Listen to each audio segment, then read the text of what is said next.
Good evening and welcome to California Today. I'm David Lam, sitting in for Liang Jiang this evening.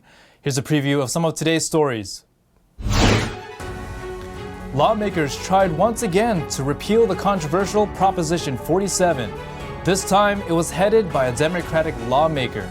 Observers have said the law has led to a rise in repeated theft, like smash-and-grab robberies. Governor Gavin Newsom is considering keeping California's last nuclear power plant active. This comes amidst the state's push for renewable energy sources.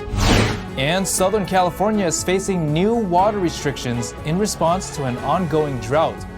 We'll look at what is being limited and for whom. Some California lawmakers have been trying to repeal the state's Proposition 47, the law that some have said is the cause of a rise in smash-and-grab robberies. But legislators failed again to pass a recent attempt to change the law. An effort to amend California's Proposition 47 failed again in the state assembly. The Public Safety Committee voted down Assemblyman Jim Cooper's AB 2718 for the fifth time in a 2-5 vote on April 26. Cooper wrote on Twitter, "I guess we really are dependent on Batman to bring accountability and justice. Perhaps maybe we should call the Avengers too." Proposition 47 was passed by voters in 2014. It downgraded some crimes, such as drug possession, from felonies to misdemeanors. It also raised the minimum amount of stolen goods from $400 to $950 for a theft to be classified as a felony.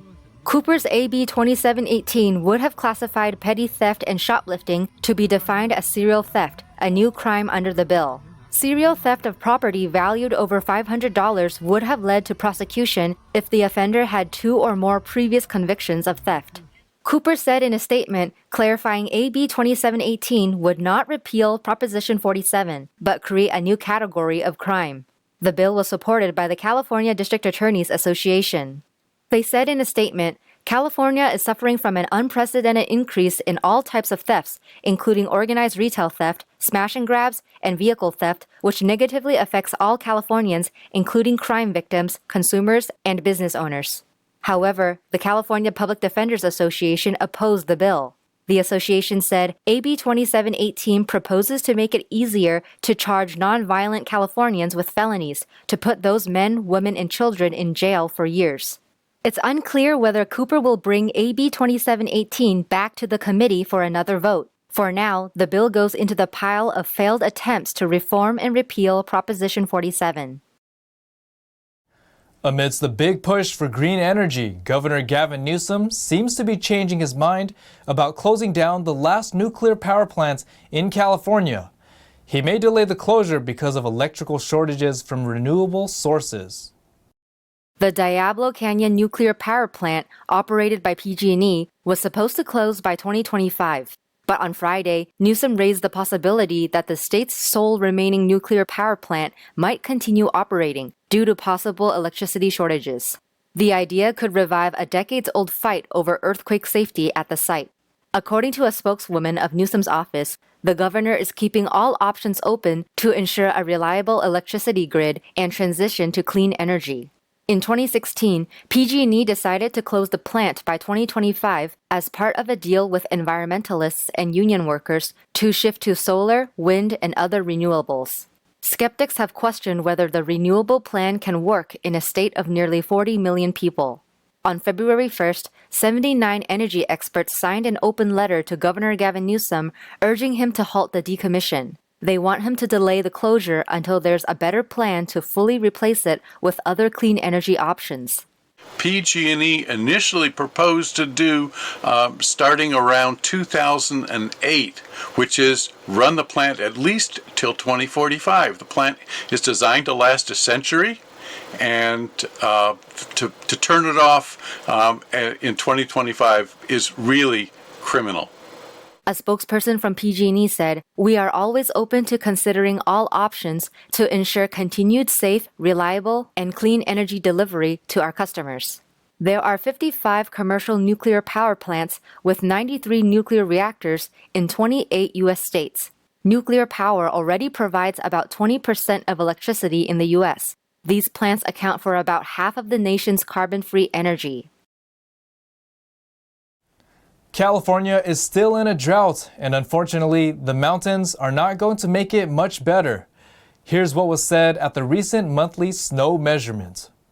If you remember back in January when we were here for our first snow survey of the season, we were standing on over 6.5 feet of snow. But then the driest January through March period in recorded California history means all that snow is long gone. At the Phillips Station in the Sierra Nevada, there was no snow measured. The wet weather was not enough to make up for the super dry start to the year. According to the California Department of Water Resources, the state is still only at 35% of average. They encourage people to do their part to reduce water use.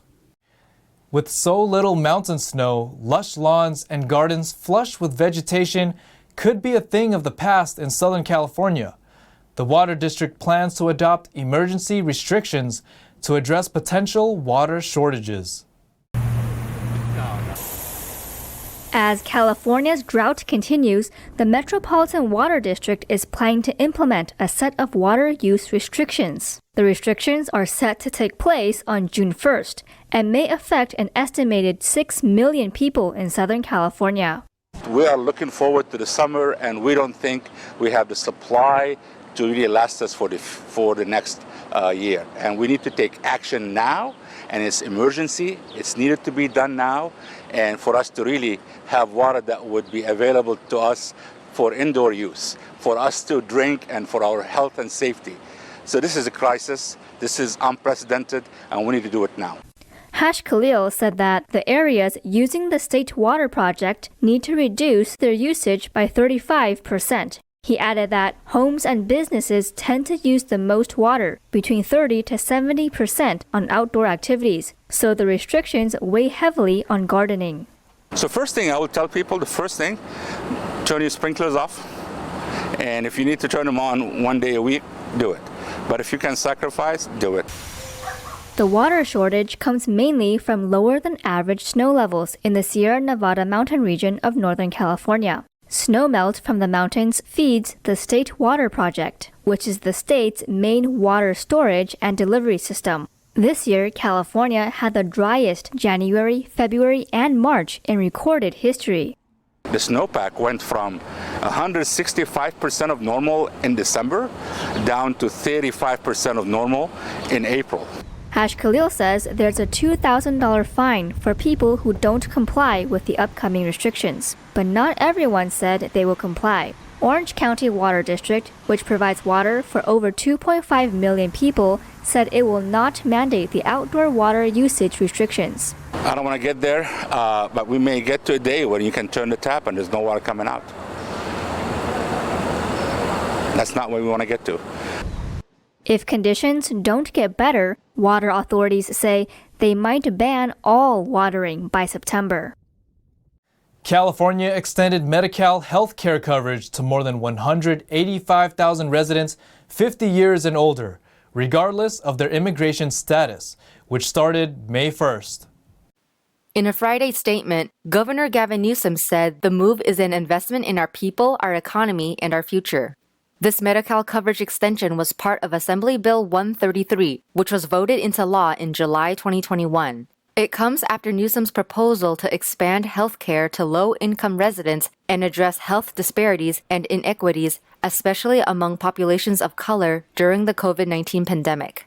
Medi-Cal currently provides low-income individuals under the age of 25 or above the age of 65, pregnant women, and those with disabilities with free or low-cost medical and dental care. Until recently, Medi-Cal was only available for U.S. citizens in the state, except for refugees staying in the country temporarily. Looking forward, Newsom has also proposed to expand Medi-Cal coverage to about 700,000 people ages 26 to 49, regardless of their immigration status, by January 2024. We're going to take a short break, but here's a look at what we've got for you when we come back. Do you find yourself on social media often? Feds are warning about an increase in schemes targeting adolescent boys, dubbed sexploitation. Officials and actors join together to combat street racing in Los Angeles. The stars have been involved in movies specifically showing that type of behavior. That and more on California Today.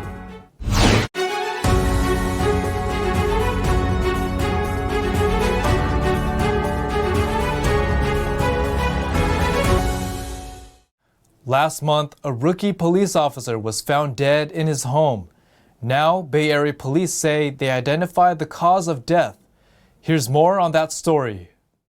24-year-old Dejon Packer was found unresponsive on March 13th during a welfare check at his Milpitas home. Santa Clara County Medical Examiner's Office said on Saturday that Packer died from fentanyl toxicity. Milpitas police are continuing the investigation into the details surrounding Packer's death. San Jose Police Chief Anthony Mata said in a statement that his department is cooperating with Milpitas police in the investigation. He said, "We need to be mindful of the fact that we're not immune to issues that plague society, in this case, substance abuse." Mata added, any allegation of illegal drug use by a San Jose police officer is concerning. There are no free passes for police officers, and we will not make excuses. Packer was a star running back at San Jose State University before becoming a police officer. With anyone being able to use modern technology nowadays, youth are both a vulnerable population. The FBI recently warned parents about an increase in online predators targeting teenage boys in what they call sexploitation. The Los Angeles and San Diego divisions of the FBI warned parents and caregivers on April 28th about an increase in sextortion incidents involving children, especially teenage boys. The agency said they received an increasing number of reports of adults posing as young girls. These adults coerce boys through social media to produce sexual images and videos, and then use those to blackmail them, often for money. The FBI said this illegal scheme is becoming more prevalent now. The predator uses deception and manipulation to convince young males, who are usually 14 to 17 years old. The offender would then secretly record the content.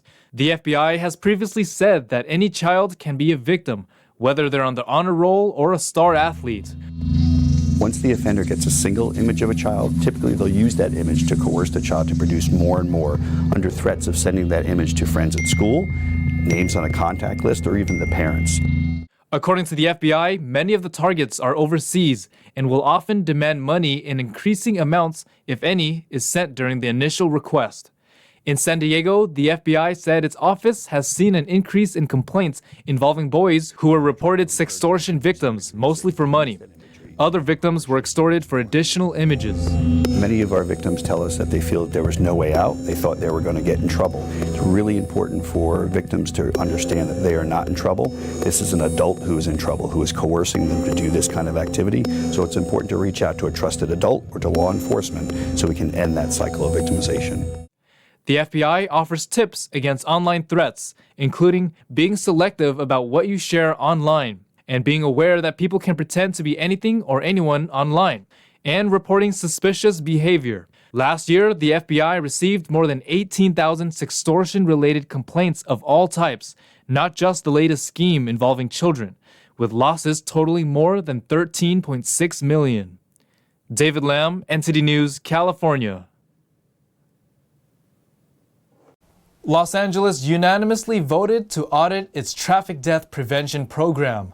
The move comes after an increase in driving-related deaths. The Los Angeles City Council voted to have its controller audit a local traffic fatality prevention program named Vision Zero. Deaths and severe traffic injuries rose between 20 and 30% since last year. According to its website, Vision Zero is Los Angeles' commitment to eliminate traffic deaths by 2025. The city's Vision Zero initiative is without question well-intentioned. It sought to stem the overwhelming number of traffic collisions that take the lives of pedestrians and cyclists every year in our city. Corrett said the data doesn't look much better today. He cited 289 people being killed from traffic incidents in 2021. Almost 1,500 were severely injured.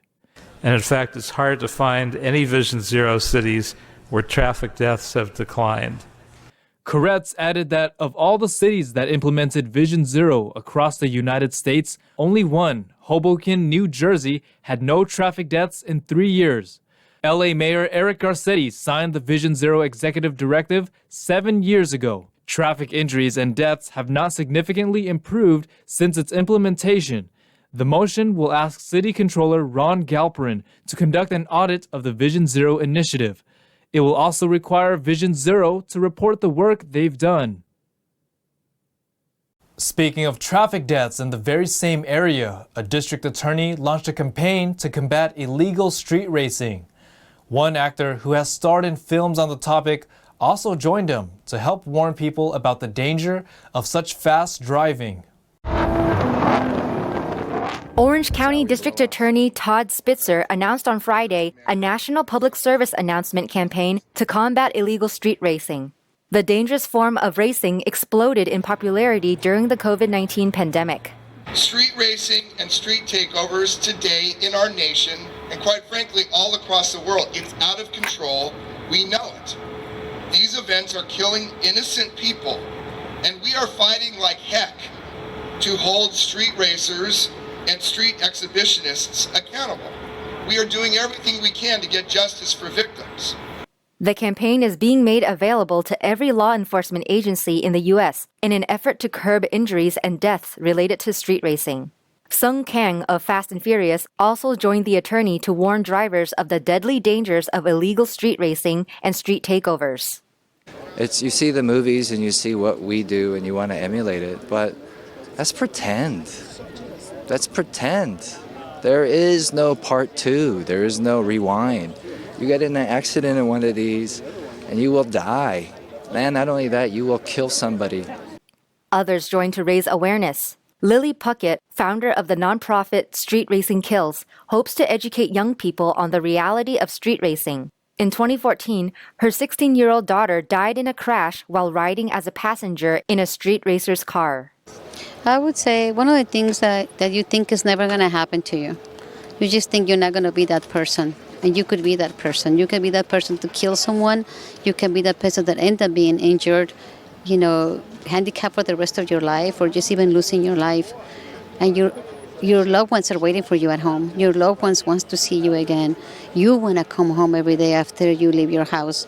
So think about it twice. Actor Cody Walker, who couldn't be at the announcement, pre-recorded his message.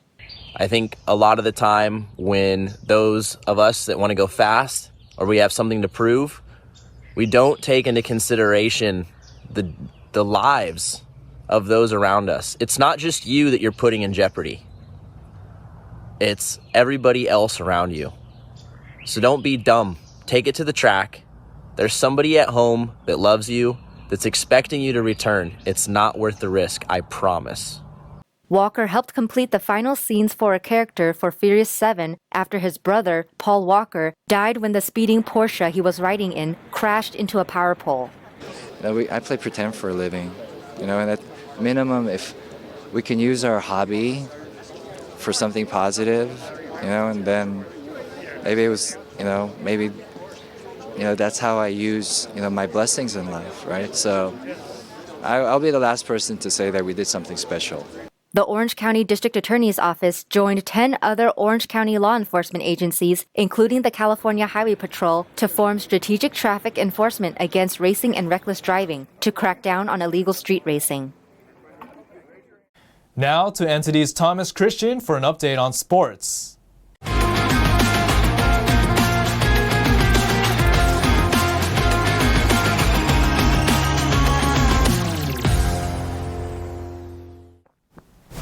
I'm Thomas Christian, giving you the California Today Sports Roundup.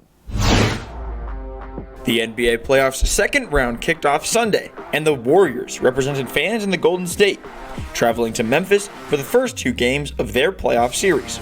There, they snatched a victory in the wild final few minutes. With the score tied 108-108 with 3 minutes and 22 seconds left on the clock, the Warriors relied on Andrew Wiggins and Gary Payton II, scoring big buckets late to edge themselves in front. Klay Thompson hit a clutch three-pointer to go up 117-116, but then missed back-to-back free throws to give the Grizzlies the ball with 36 seconds left. What followed was a Warriors defensive stand for the ages, with Stephen Curry coming up with a block against Ja Morant and Andrew Wiggins coming up huge with a contest on the final shot of the game to seal the win. Before the hair-raising win, Draymond Green was ejected on a dicey flagrant foul after playing just 17 minutes. Kevon Looney, Otto Porter Jr., and Jonathan Kuminga soaked up some of those minutes and were adequate in his stead, turning a 6-point Warrior halftime deficit into a win. Ja Morant led all scorers with 34 points on 14 of 31 shooting. He was 1 rebound short of a triple-double, recording 10 assists and 9 rebounds. Grizzlies' Jaren Jackson Jr. also scored 33 points, including 6 of 9 shooting from three-point land. Jordan Poole led the Warriors scoring off the bench with 31 points on 12 of 20 shooting. Curry added 24, Wiggins poured in 17, and Thompson 15 in the win. Game 2 of the series will tip off at 6:30 p.m. on Tuesday. Grizzlies 116, Warriors 117.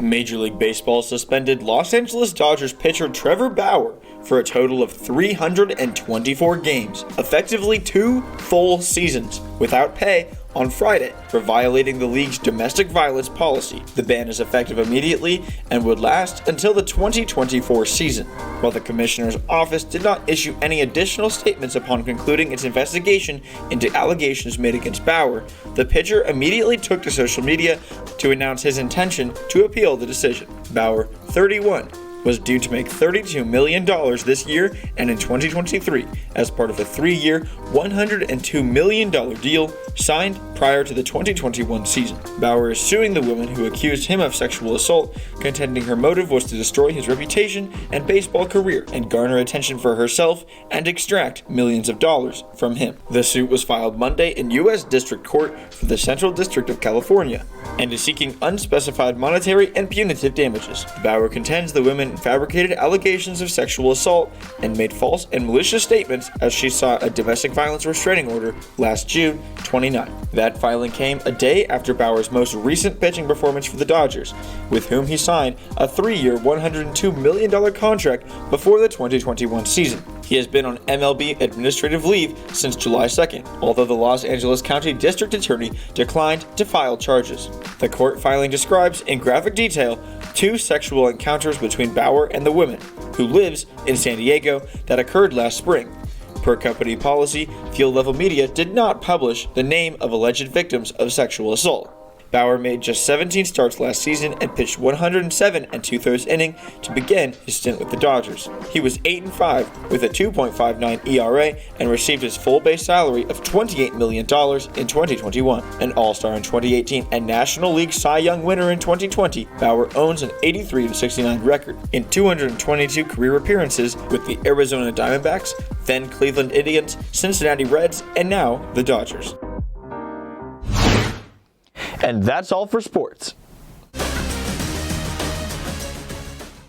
And that's all for tonight. You can join us again on California Today every weekday at 8:30 p.m. If you have any news tips or ideas for our show, or you just want to let us know how we're doing, our email is california.today@ntd.com. I'm David Lam, sitting in for Liang Zhang. Have a wonderful evening.